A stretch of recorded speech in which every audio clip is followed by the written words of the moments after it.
My name is Sanaya. My name is Agastya. And today I will tell you guys a story from Great Stories for Children, written by Ruskin. But what is the name of the story? The story's name is A Special Tree. Now the story will begin, so keep your ears on the story. Okay. One day, when Rakesh was 6, he walked home from the Masuri Bazaar eating cherries. They were a little sweet, a little sour, small, bright red cherries which had come all the way from the Kashmir Valley. Here, in the Himalayan foothills where Rakesh lived, there were not many fruit trees. The soil was stony and the dry, cold winds stunted the growth of most plants. But on the more sheltered slopes, there were forests of oak and deodar. Rakesh lived with his grandfather on the outskirts of Masuri, just where the forest began. His father and mother lived in a small village 50 miles away, where they grew maize and rice and barley in narrow terraced fields on the lower slopes of the mountain. But there were no schools in the village, and Rakesh's parents were keen that he should go to school. As soon as he was of school-going age, they sent him to stay with his grandfather in Masuri. Is Masuri a real place? Yes, it is a hill station in Uttarakhand state in North India. Hill station. Are those hills a part of Himalaya? Yes, the hill station is in the foothills of the Garhwal Himalayan range. He had a little cottage outside the town. Rakesh was on his way home from school when he bought the cherries. He paid 50 paise for the bunch. It took him about half an hour to walk home, and by the time he reached the cottage, there were only 3 cherries left. "Have a cherry, Grandfather," he said as soon as he saw his grandfather in the garden. Grandfather took 1 cherry and Rakesh promptly ate the other 2. He kept the last seed in his mouth for some time, rolling it round and round on his tongue until all the tang had gone. Then he placed the seed on the palm of his hand and studied it. "Are cherry seeds lucky?" asked Rakesh. "Of course." "Then I'll keep it." "Nothing is lucky if you put it away. If you want luck, you must put it to some use." "What can I do with the seed?" "Plant it." So Rakesh found a small place and began to dig up a flower bed. "Hey, not there," said Grandfather. "I've sown mustard in that bed. Plant it in that shady corner where it won't be disturbed." Rakesh went to a corner of the garden where the earth was soft and yielding. He did not have to dig. He pressed the seed into the soil with his thumb and it went right in. Then he had his lunch and ran off to play cricket with his friends and forgot all about the cherry seed. When it was winter in the hills, a cold wind blew down from the snows and went woo, woo, woo in the deodar trees, and the garden was dry and bare. In the evenings, Grandfather and Rakesh sat over a charcoal fire and Grandfather told Rakesh stories. Stories about people who turned into animals and ghosts who lived in trees and beams that jumped and stones that wept, and in turn, Rakesh would read to him from the newspaper, Grandfather's eyesight being rather weak. Rakesh found the newspaper very dull, especially after the stories. But Grandfather wanted all the news. Bedtime stories are fun, but news are not fun. I agree. They knew it was spring when the wild duck flew north again, to Siberia. Early in the morning, when he got up to chop wood and light a fire, Rakesh saw the V-shaped formation streaming northward, the calls of the birds carrying clearly through the thin mountain air. One morning, in the garden, he bent to pick up what he thought was a small twig and found to his surprise that it was well rooted. He stared at it for a moment, then ran to fetch Grandfather, calling, "Dada, come and look! The cherry tree has come up." "What cherry tree?" asked Grandfather, who had forgotten about it. "The seed we planted last year. Look, it's come up." Rakesh went down on his haunches while Grandfather bent almost double and peered down at the tiny tree. It was about 4 inches high. "Yes, it's a cherry tree," said Grandfather. "You should water it now and then." Rakesh ran indoors and came back with a bucket of water. "Don't drown it," said Grandfather. Rakesh gave it a sprinkling and circled it with pebbles. "What are the pebbles for?" asked Grandfather. "For privacy," said Rakesh. Yay, he found it. I thought he forgot about the tree. Yeah. He looked at the tree every morning, but it did not seem to be growing very fast. So he stopped looking at it, except quickly, out of the corner of his eye.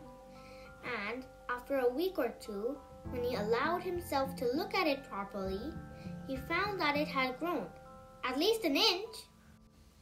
That year, the monsoon rains came early, and Rakesh plodded to and from school in raincoat and chappals. Ferns sprang from the trunks of trees. Strange-looking lilies came up in the long grass, and even when it wasn't raining, the trees dripped and mist came curling up the valley. The cherry tree grew quickly in this season. It was about 2 feet high when a goat entered the garden and ate all the leaves. Only the main stem and 2 thin branches remained. Oh no! Sad. "Never mind," said Grandfather, seeing that Rakesh was upset. "It will grow again. Cherry trees are tough." Towards the end of the rainy season, new leaves appeared on the tree.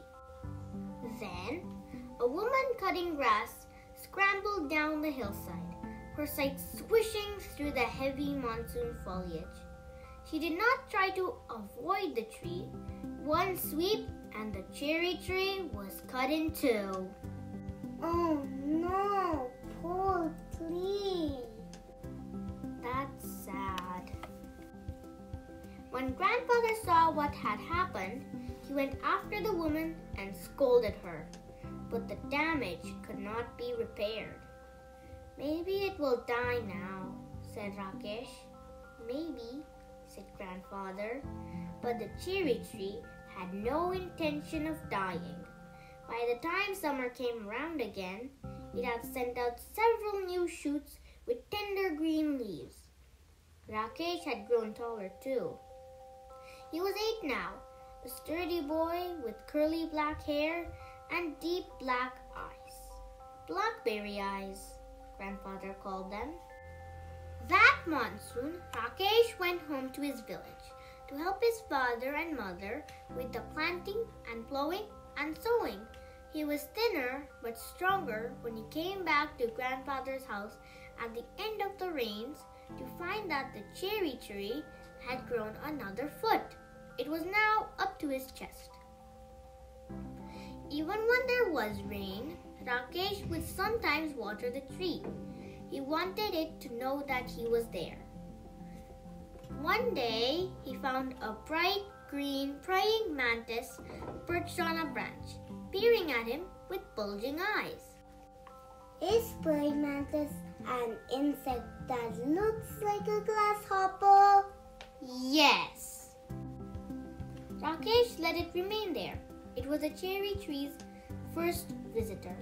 The next visitor was a hairy caterpillar who started making a meal of the leaves.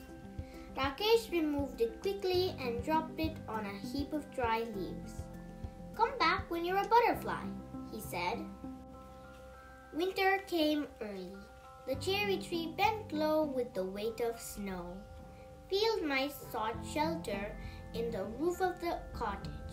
The road from the valley was blocked, and for several days there was no newspaper, and this made Grandfather quite grumpy. His stories began to have unhappy endings. In February, it was Rakesh's birthday. He was 9, and the tree was 4, but almost as tall as Rakesh. One morning, when the sun came out, Grandfather came into the garden to let some warmth get into my bones, as he put it. He stopped in front of the cherry tree, stared at it for a few moments, and then called out, "Rakesh, come and look! Come quickly before it falls!" Rakesh and Grandfather gazed at the tree as though it had performed a miracle. There was a pale pink blossom at the end of a branch. Wow! The following year, there were more blossoms, and suddenly the tree was taller than Rakesh, even though it was less than half his age. And then it was taller than Grandfather, who was older than some of the oak trees. But Rakesh had grown too. He could run and jump and climb trees as well as most boys, and he read a lot of books, although he still liked listening to Grandfather's tales. In the cherry tree, bees came to feed on the nectar in the blossoms, and tiny birds pecked at the blossoms and broke them off. But the tree kept blossoming right through the spring, and there were always more blossoms than birds. That summer, there were small cherries on the tree. Rakesh tasted one and spat it out. "It's too sour," he said. "They'll be better next year," said Grandfather. But the birds liked them, especially the bigger birds, such as the bulbuls and the scarlet minivets, and they flitted in and out of the foliage, feasting on the cherries. On a warm, sunny afternoon, when even the bees looked sleepy, Rakesh was looking for Grandfather without finding him in any of his favorite places around the house. Then he looked out of the bedroom window and saw Grandfather reclining on a cane chair under the cherry tree. "There's just the right amount of shade here," said Grandfather. "And I like looking at the leaves." "They're pretty leaves," said Rakesh, "and they are always ready to dance, if there's a breeze." After Grandfather had come indoors, Rakesh went into the garden and lay down on the grass beneath the tree. He gazed up through the leaves at the great blue sky, and turning on his side, he could see the mountains striding away into the clouds. He was still lying beneath the tree when the evening shadows crept across the garden. Grandfather came back and sat down beside Rakesh, and they waited in silence until the stars came out and the nightjar began to call. In the forest below, the crickets and the cicadas began tuning up, and suddenly the trees were full of the sound of insects. I can imagine. Yeah, relaxing under trees is so peaceful. "There are so many trees in the forest," said Rakesh. "What's so special about this tree? Why do we like it so much?" "We planted it ourselves," said Grandfather. "That's why it's special." "Just one small seed," said Rakesh, and he touched the smooth bark of the tree that he had grown.